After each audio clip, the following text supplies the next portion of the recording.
Nako. Ngayon, ito kasi pinagmulan yan eh. Hindi ba nung isang araw, ang kumalat na balita, yung sinabi niya si Duterte raw ay hindi daw inaresto ng ICC. Okay? Siya ay dinukot ng mga Pilipino, bla bla bla. Meron ho kasing post si Philip Lustre Jr. Ang sabi ni Philip Lustre, when Duterte was asked by junior lawmakers, yung mga batang kongresista sa House of Representatives,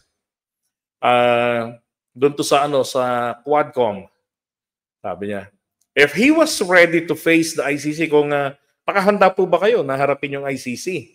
Sabi ni Duterte roon, I'll kick the ICC guys. Sabi niya, now he's locked up in the ICC jail. He can't utter those words and he will eat them. He's done. Thank you, ICC. October 11. So, syempre, amo ni Teddy Boy Locsin si Digong dati, ngayon, sumagot siya rito.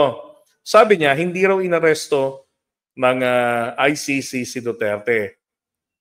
Sabi niya, he was abducted, dinukot. Dinukot daw ho. May valid warrant of arrest eh. As sabi kasi na iba, doon inaresto si Duterte, walang physical copy.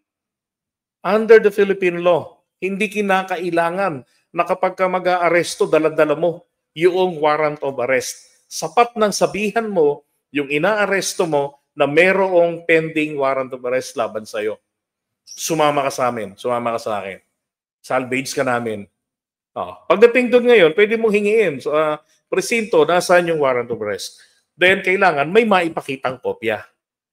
Yun lang yun. Hindi kailangan bit-bit.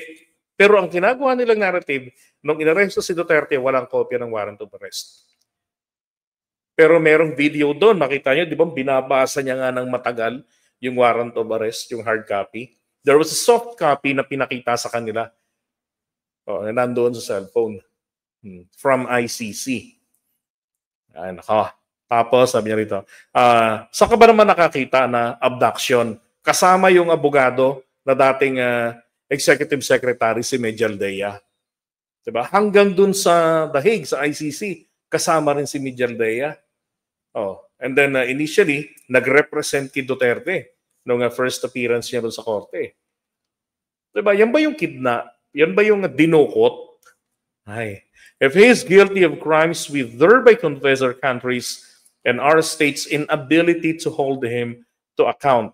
Talaga namang wala tayong kakayanan litisin si Duterte sa Pilipinas.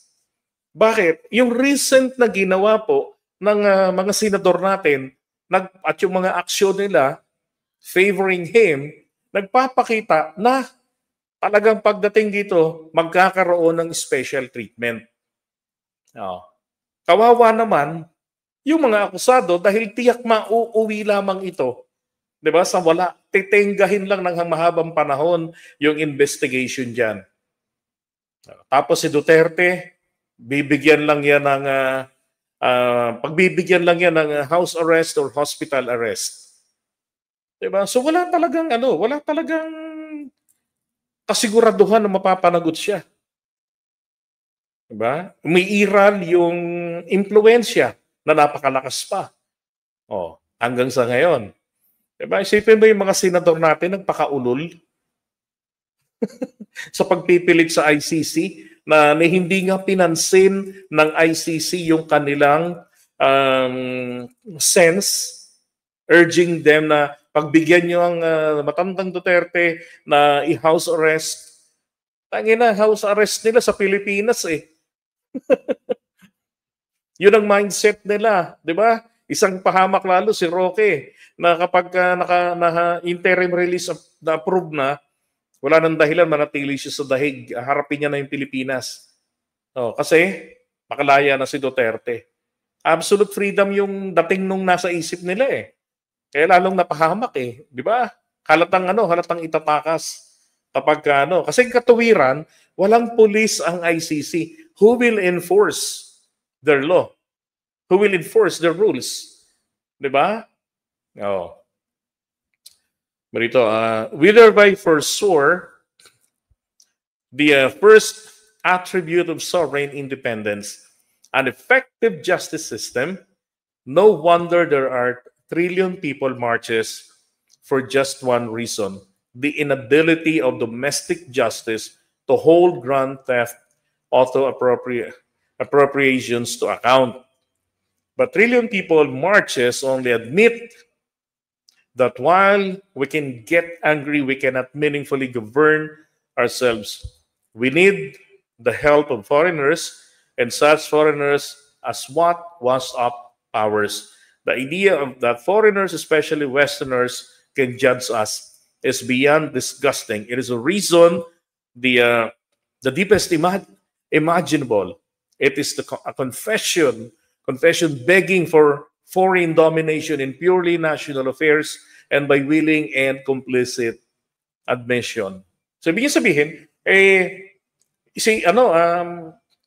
yung pangyayaring ito, yung rally no nakaraan, yung trillion people march against graft and corruption. Diba? So, nagpapakita raw po talaga na walang kakayanan ng Pilipinas, pamahalaan ng kanilang sarili. Yun naman pala eh. Di lalong hindi talaga dapat nandito litisin si Duterte sapagkat selective ang justice system natin. Nagkakaroon tayo ng total failure kapag ma-impluwensya yung tao. Di ba? Like what happened to Leila de Lima. Walang matibay na ebidensya. Ano nangyari? Ano nangyari doon? Di ba? Umatras lang din yung mga witnesses nila. Pinatapos lang yung termino ni Duterte para hindi siya makapanggulo. Hindi siya makapagpahirap sa kanila. Yeah, 7 years, di ba, Abdullah? 7 years na ako lang si Leila de Lima na walang kalatoy-latoy yung mga ebidensya laban sa kanya. Tapos kung ano-anong pambababoy na mga kwentong pinagagawa laban sa kanya, pati yung Pornhub, pinakailaman. So yun ang ginawa lang rito ni Teddy Boy Locsin. Kasi masyado na hong nagmumukhang tanga talaga si Digong, kaya ang ginawa niya ay parang inaako na lamang niya na ako ang may kasalanan. Well, mga DDS, let's take it per se. Ayan, i-bash ninyo. Yan ang atakihin nyo. Dahil siya ang may kagagawan kung bakit si Duterte ay madali lamang na isurrender ng Pilipinas dyan sa ICC.